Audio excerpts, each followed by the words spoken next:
Morning, good afternoon, good evening, wherever it is in your part of the world. G'day. Look, I thought I'd give good old starward a little bit of a revisit, and I think it's due. Not that the review's due, I think it is due a revisit. When I first opened this bottle, I was expecting an awful lot more than what it delivered. To say I was a little bit disappointed, yes. To say I may have reflected my disappointment in my original review, yes. But I think at the time I did stress that it was still a good whiskey. Now, I've revisited a number of times since. Some of the things that I was critical of, it has corrected itself. Those criticisms were probably not warranted. Other things, they still pop their ugly head up and say hello. But yeah, look, it's been an incredibly interesting and enjoyable whiskey post the neck pour, sat on the shelf for 5 weeks and ignored, and then revisited. This thing took on a slightly different character and has been interesting every single time since, and pleasantly interesting.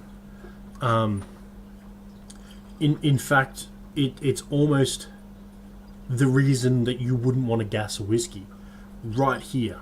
Now, I don't want to get into any arguments in the comments for the 3 people who have ever made comments.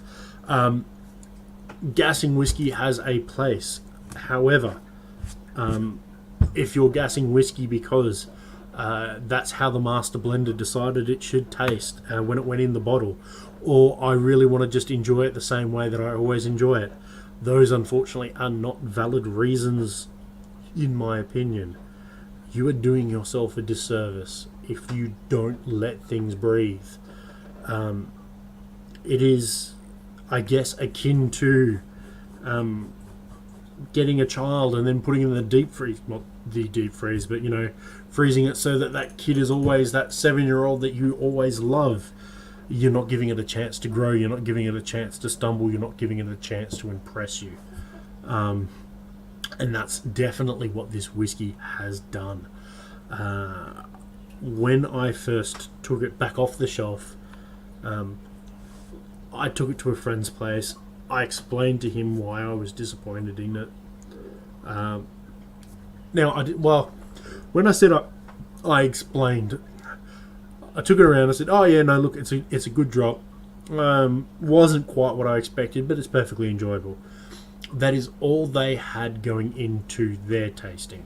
Now, they put theirs on ice.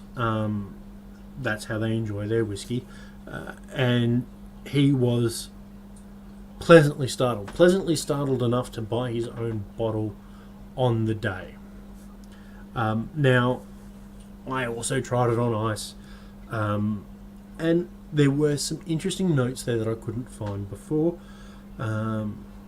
So when I got home, I poured it neat in my preferred method, and blow me down if it wasn't a damn sight more complex, more interesting. That sense that you had a really good whiskey and then you watered it down with vodka had dissipated. Don't get me wrong, it was still kind of there a little bit, and it pops its head up every now and then. Now, I don't know what it is about it, whether or not it's my own perceptions flavouring my my thoughts on it or whatnot. I just don't know.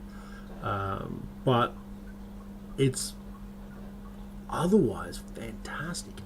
And to give it its due, they never designed this whiskey really to be a drink it neat, this is our prime product or anything like this.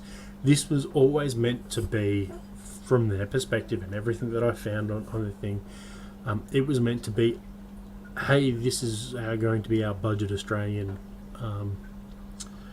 whiskey. Now, if you're after a blender or you're after it on ice, this is what you get. As opposed to the $100 a bottle thing, this is only 65.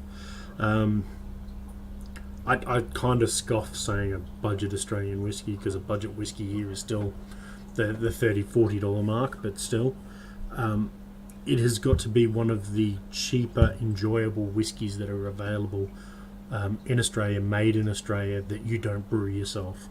And quite frankly, I'm not a good distiller, nor do I have the equipment, and nor do I have the time to wait 4 years to enjoy a dram and find out whether or not I did it right, or lost a whole heap.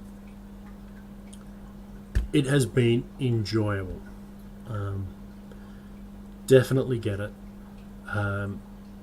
If you do get a bottle, just have a neck pour, put it away for a little bit, revisit the bastard. It needs time to breathe. Oxidization has done some flippin' fantastic things to this bad boy. I've had iced Vovo from it. Then the next week it's been all butterscotch apple and raisin. It's been really nice and vanilla-y on one day as well. And bizarrely, it was vanilla-y when I had it on ice. If you were to mix this, it's got enough legs in it to go, hey, I'm a whiskey in a cocktail, or I'm a whiskey mixed with Coke, because Pepsi's for heathens. It's definitely a good drop. If you want something that's a notch above a monkey shoulder, and you can find it, buy it. It's not a blended Scotch. I shouldn't have really compared it to monkey shoulder. Price wise, like if you're looking for something above that price wise, it's good. It's enjoyable. Buy it. It has a pretty black cork. That's, yeah.